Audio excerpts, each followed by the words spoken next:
Un jour, on m'a dit, «Tu pardonnes trop». Moi, je pardonne trop.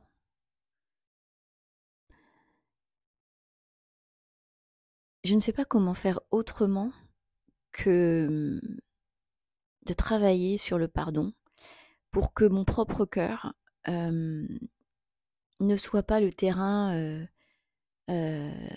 d'alimentation, de peur, de rancœur, de d'esprit de vengeance inconscient ou de revanche inconsciente, de colère, de reproches, de frustration.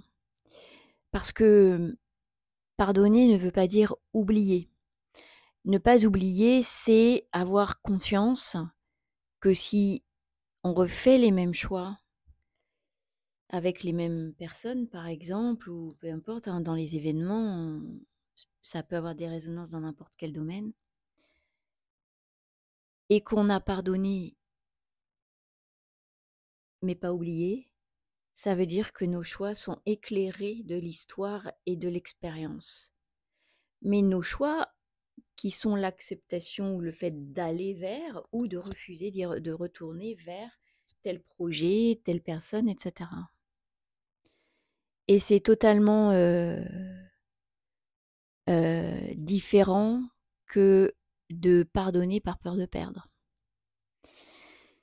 Alors, je préfère être quelqu'un qui pardonne entre guillemets trop que quelqu'un en fait qui nourrit, qui nourrit de la colère, qui justifie sa crispation, qui justifie, sans l'avouer, être en colère, heu, ses façons d'être nourries par toutes ces, zones de non-pardon.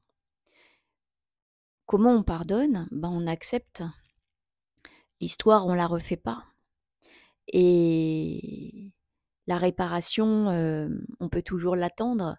Parfois, elle va venir, parfois elle ne va pas venir, et c'est juste toi qui perds du temps. C'est juste toi qui, à travers, ce non-pardon, conditionne tes relations de l'instant présent, et ça ne veut pas dire qu'en pensant comme ça, on a un système, d'action qui est parfait, mais en tout cas, on a un système d'action qui est beaucoup moins sur la pulsion, la peur, ou la convoitise, et cetera.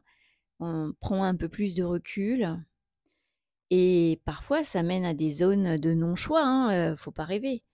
Mais pardonne quoi. Pardonne, mais n'oublie pas, car ce qui s'est passé, ça nourrit l'expérience et la conscience. Sauf si tu restes dans une des zones d'inconscience. Mais accepte de voir les zones où tu n'as pas pardonné. Regarde si tu attends réparation. Si oui, comment et de qui ou de quoi. Et interroge cette attente, l'exigence que cela génère. Ça peut paraître un peu tordu, hein, mais à l'intérieur, c'est aussi simple. C'est pas tordu, c'est simple en fait. Toutes tes zones de non-pardon enveniment tes relations et ta vie aujourd'hui, d'une façon ou d'une autre. Parce que ça ferme le cœur, parce que souvent tu gardes ça dans ton cœur et tu n'en discutes pas. Et je crois qu'il n'y a rien d'autre à ajouter.